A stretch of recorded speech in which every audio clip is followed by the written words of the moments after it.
Salut à toi investisseur immobilier, j'espère que tu vas bien. Moi c'est Kevin Marie Cullerer sur les réseaux sociaux, Instagram, Facebook, surtout Instagram. Et tout récemment une chaîne YouTube. Je me présente rapidement, moi j'ai commencé l'immobilier il y a 5 ans en partant de zéro. Je n'ai pas d'amis ni de parents dans l'immobilier, j'ai pas un cousin qui est gestionnaire de patrimoine. Je n'y connaissais strictement rien. J'ai investi sur une quinzaine de biens en 5 ans et je suis actuellement à la tête d'un patrimoine immobilier net, je précise. Donc en gros, c'est si je dois tout revendre du jour au lendemain, qu'est-ce qui me reste dans ma poche? Il me reste un petit peu moins d'1 500 000 euros. Aujourd'hui, on va parler des 5 erreurs à éviter dans l'immobilier. Pourquoi je vais vous parler de ça? Parce que, et je ne vous l'ai pas encore dit, je suis actuellement coach du Club des investisseurs, un club que nous avons monté avec Cédric Anissette depuis maintenant 1 an et demi. Sur les premiers 9 mois, 5 millions d'euros d'investis, 85% des membres du club sont passés à l'action, location courte durée, colocation, immeuble de rapport. On va sur tous les investissements à haut rendement selon des techniques que j'ai créées bien précises, bien spécifiques, que vous verrez nulle part ailleurs. Je fais également du contenu pour le programme phare dans l'immobilier de Cédric, IMO étape par étape. Et donc, vous doutez bien, je reçois énormément de questions. Donc j'ai décidé d'y répondre sous forme de petites vidéos. Et là, donc, je vais vous parler des 5 erreurs à éviter à tout prix quand on débute dans l'immobilier. Je reçois pas mal de gens qui me demandent, voilà, je voudrais débuter dans l'immobilier, je ne sais pas quoi faire. Est-ce qu'il faut acheter une RP? Est-ce qu'il faut être locataire? Enfin, ainsi de suite. Donc, il y en a des centaines d'erreurs potentiellement à faire. Mais j'ai essayé de vous sortir les 5 plus grosses. Les 5 qui auront le plus de conséquences à l'avenir sur votre lancement dans le monde de l'entrepreneuriat et de l'investissement immobilier. Alors la première, là je vais couper tout de suite, je vais être cash. Je ne vais pas dire en fait, si vous voulez, je ne vais pas vous dire est-ce qu'il faut être locataire, être propriétaire et tout. Ça, c'est pas le sujet de la question. C'est vraiment lorsqu'on débute, est-ce qu'il faut plutôt investir sur ça, RP, donc résidence principale, ou est-ce qu'il faut faire un investissement locatif? Alors moi, très terre à terre, très mathématique, matheux entre guillemets, cartésien, voilà. Moi je vais vous dire, quand on débute dans l'immobilier, ne jamais commencer par acheter sa résidence principale. Voilà. Je vais couper la poire en deux, enfin pas couper la poire en deux, mais je vais vraiment avoir un avis tranché là-dessus. C'est des mathématiques. On est dans une période, là en plus, pendant la Covid, où les banques prêtent de plus en plus difficilement. Pour votre info, il y a 50% en plus de refus de crédit sur l'année 2020 par rapport à l'année 2019. Voilà, petite info. Donc, le taux d'endettement, le fameux taux d'endettement, les 33%, qui avant étaient un petit peu plus élevés, étaient aux alentours de 40-45 selon les cas. Maintenant, les banques ont des politiques restrictives de dire, voilà, vous dépassez 33% de capacité d'endettement, on ne vous suit pour rien. Je le sais puisque moi-même je suis actuellement très embêté pour me faire financer, pas pour une histoire de capacité de financement, mais pour voilà, les banques sont très embêtées, faut les comprendre. La Covid crée un sentiment d'insécurité. Déjà une banque est là pour prendre des risques avec des clients, donc ça se comprend. Donc là, si vous voulez débuter dans l'investissement immobilier, voilà, vous dites voilà, je veux des revenus alternatifs ou je veux des revenus complémentaires. En gros, j'aime bien dissocier toujours ça. Il y a des gens qui vont vouloir des revenus complémentaires. Ça veut dire qu'ils veulent juste mettre un petit peu de beurre dans les épinards par rapport à leur métier. Et il y en a qui veulent des revenus alternatifs, dans le sens où vraiment, ils ont pour but rapidement d'avoir essentiellement ces revenus-là en revenus principaux. Voilà, de ne pas travailler pour de l'argent, mais de faire travailler l'argent. Donc ça, c'est important de... Donc, je ne vais pas vous mentir, avec un durcissement des conditions d'obtention de prêts bancaires, n'allez pas investir dans votre RP qui, de manière mathématique, ne vous rapportera rien en cash flow. Voilà, on va parler clairement. Si du jour au lendemain, vous voulez commencer à investir... Alors, attention, quand je dis ne pas investir sur sa RP, c'est aller jusqu'au bout et que ça soit réellement sa RP. Parce que moi-même, je l'ai fait. Des fois, certains membres du club le font, certains membres d'IMO étape, voilà, vous connaissez. Vous pouvez très bien amener un projet à un banquier en disant que ça va être votre RP pour justement faciliter le financement. On est dans un monde de moutons, ne l'oublions pas. Les banques, pour elles, tout est dans des cases. Vous êtes étudiant, vous êtes locataire, vous avez votre premier CDI, on va vous prêter de l'argent pour que vous vous installiez avec votre petite famille. Mais si vous avez un CDI et donc vous avez du jour au lendemain une capacité d'endettement, et que vous allez voir une banque en leur disant « Voilà, je voudrais faire un investissement locatif avec ce que je gagne par mois », elle va tout de suite tenter dans un premier temps de dire « Non, non, mais vous devriez d'abord acheter votre RP. Vous achèterez ensuite votre résidence secondaire. » Enfin voilà. Donc, on va pas se mentir parce que certaines personnes parlent, et moi le premier, hein, c'est vrai que il y a toute une notion cérébrale de PNL, de neurologie qui prouve que quand on est dans un environnement plus confortable, on est plus productif. Donc si on est plus productif, on va pouvoir prendre de meilleures décisions, ainsi de suite. Non. Voilà. Donc si vous débutez, j'insiste bien sur le mot débuter dans l'immobilier, vous pouvez faire semblant de vous faire financer votre RP pour que ça facilite le financement, mais derrière, vous mettez un locataire dedans, ou une coloc, ou je sais pas quoi. Enfin, mais donc votre premier investissement locatif, quand on débute, ça doit être quand on débute, on doit faire en premier un investissement locatif. C'est tout à fait logique. Je commence dans la vie active, j'ai mon petit CDI ou n'importe quoi. Je crée une société, ça commence à tourner, j'ai des bilans. Je peux justifier n'importe quoi de 4 000 € par mois, d'accord? Si vous allez tout de suite acheter votre RP, on va prendre 33%, donc on va diviser par 3, grosso modo. Donc, la banque va vous prêter 1 300 €, c'est ça? 3 fois 1 300, oui, on est à 4 000. Donc, va vous permettre de vous endetter à hauteur de 1 300 € par mois. Donc, 1 300 € par mois sur 20 ans, c'est 260 000 € empruntés, à peu près.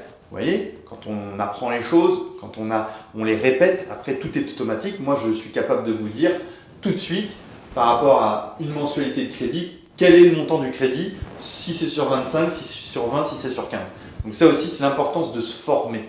Il y a une vidéo là-dessus où je parle de l'importance de se former. Donc l'ARP, je suis sur mes 4 000 €, on me prête 1000, on me permet d'investir pour 260 000 € puisque je fais 33% de...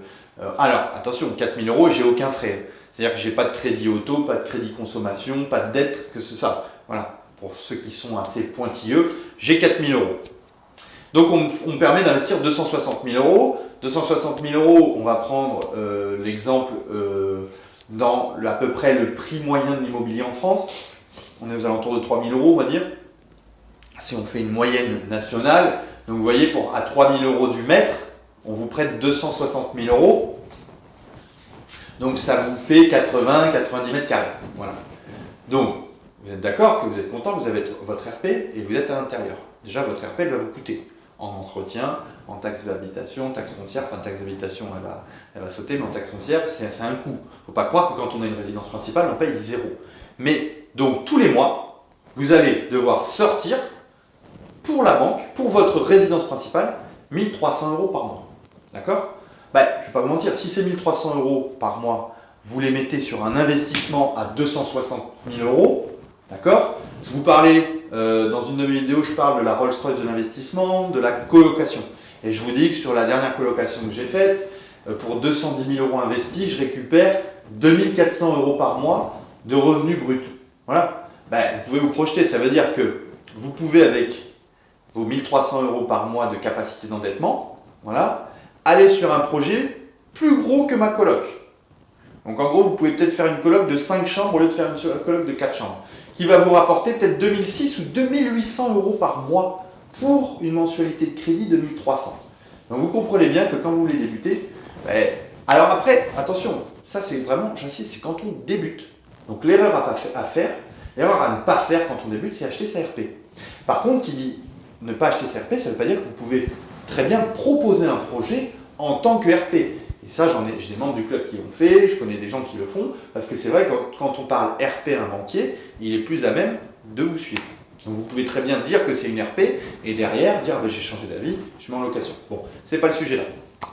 Premier point, débuter en achetant sa RP, forcément, c'est des mathématiques, c'est de la logique, ça vous bloque. Ensuite, pensez qu'il faut casser une croyance ancestrale, notamment de vos parents, des miens aussi, qui dit qu'il ne faut surtout pas s'endetter dans la vie. Voilà. Qui dit s'endetter, c'est-à-dire faire un crédit.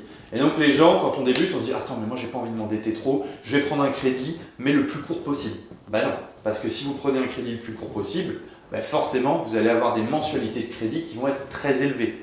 Bien sûr, on rembourse beaucoup plus quand on prend un crédit sur 10 ans que quand on prend un crédit sur 25. C'est logique. Donc, deuxième erreur, évitez les crédits trop courts. N'ayez pas peur. Ne vous dites pas « Ah, je vais m'endetter sur 20 ans, ça fait… » Non, non, non. Au contraire, plus vous prendrez une durée longue de financement, moins vous paierez de mensualité de crédit, plus vous aurez de cash flow positif, plus vous aurez de revenus alternatifs à l'instant T, plus vous pourrez profiter de votre argent maintenant et pas à la retraite à 70 ans quand vous serez cassé de partout. Donc n'ayez pas peur de vous endetter et n'allez pas vers des crédits trop courts. Troisième erreur, mettre de l'émotion dans son investissement. Voilà, ça c'est une erreur typique de débutant.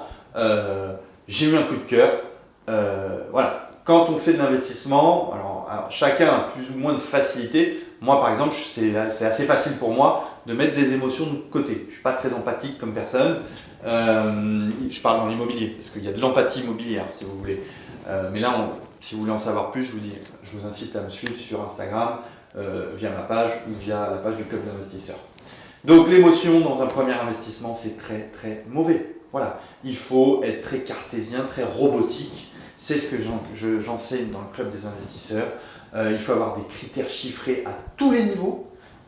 Donc, ne pas mettre d'émotion dans un bien immobilier. Surtout dans le premier, c'est celui, moi je suis très effet boule de neige, inertie.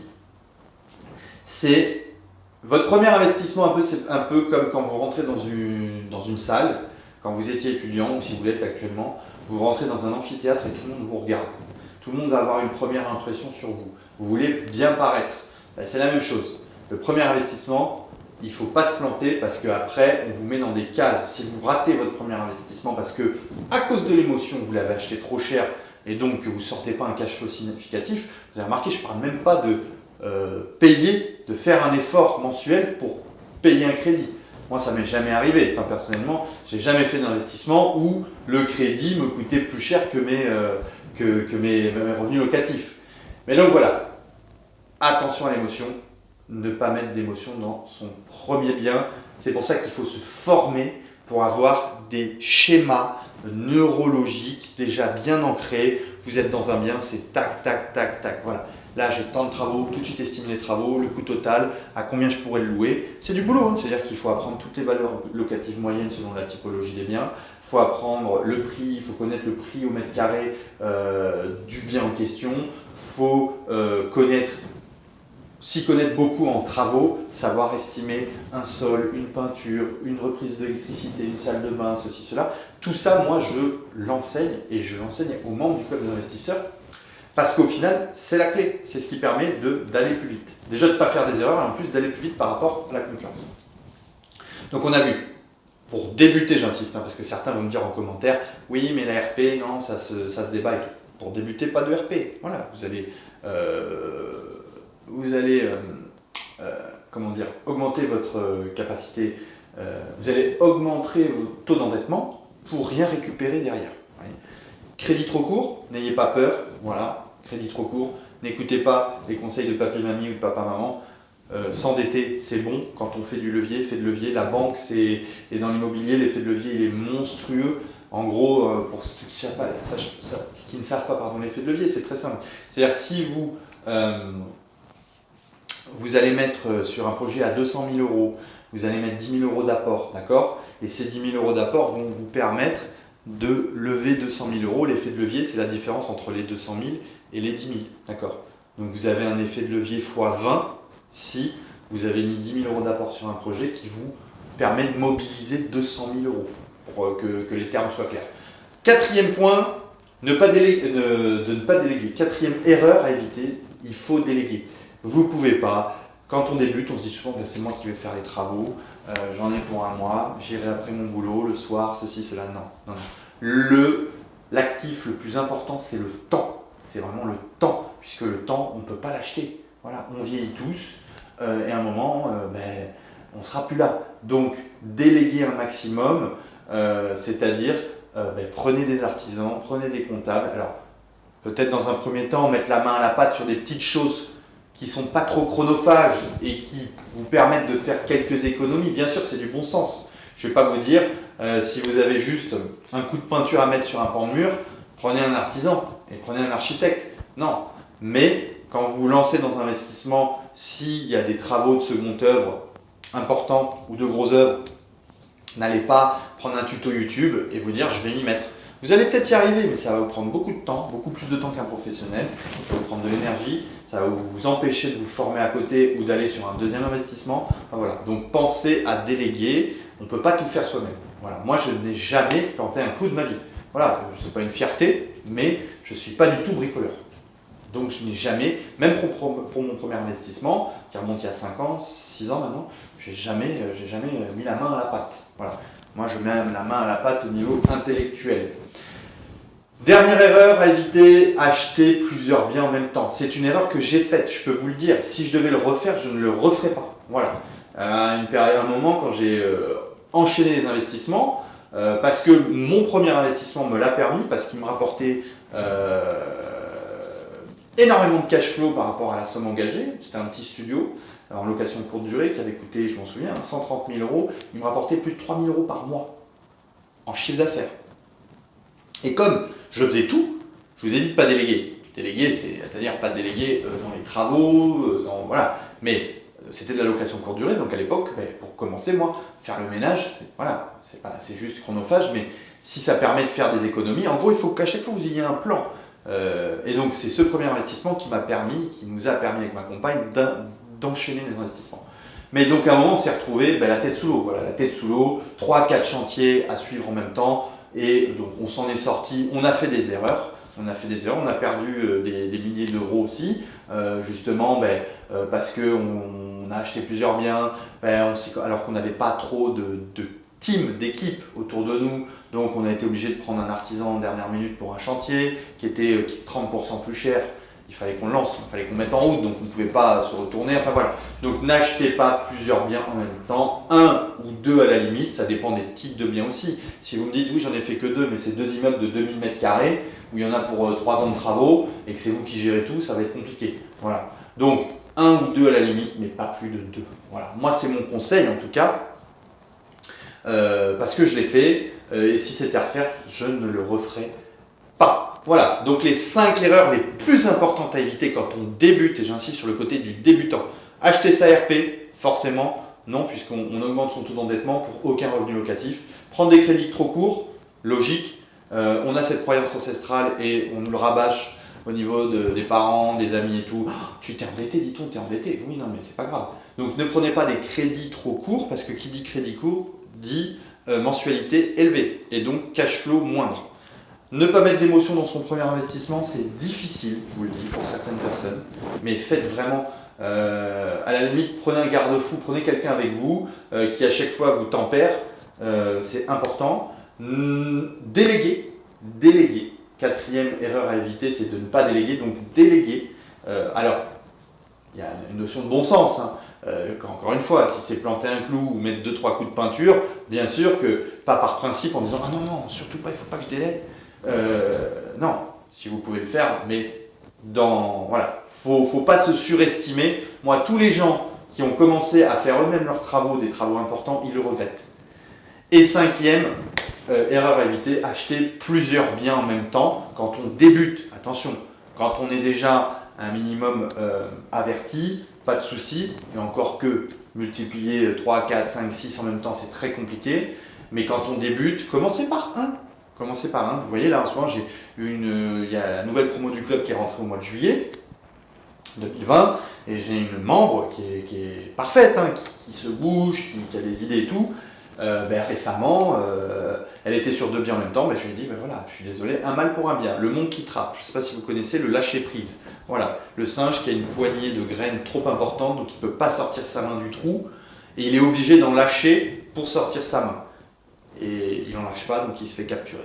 Donc c'est la même chose, allez sur un bien à la fois quand vous débutez. Voilà. N'hésitez pas à me retrouver sur les réseaux sociaux et je vous dis à très vite.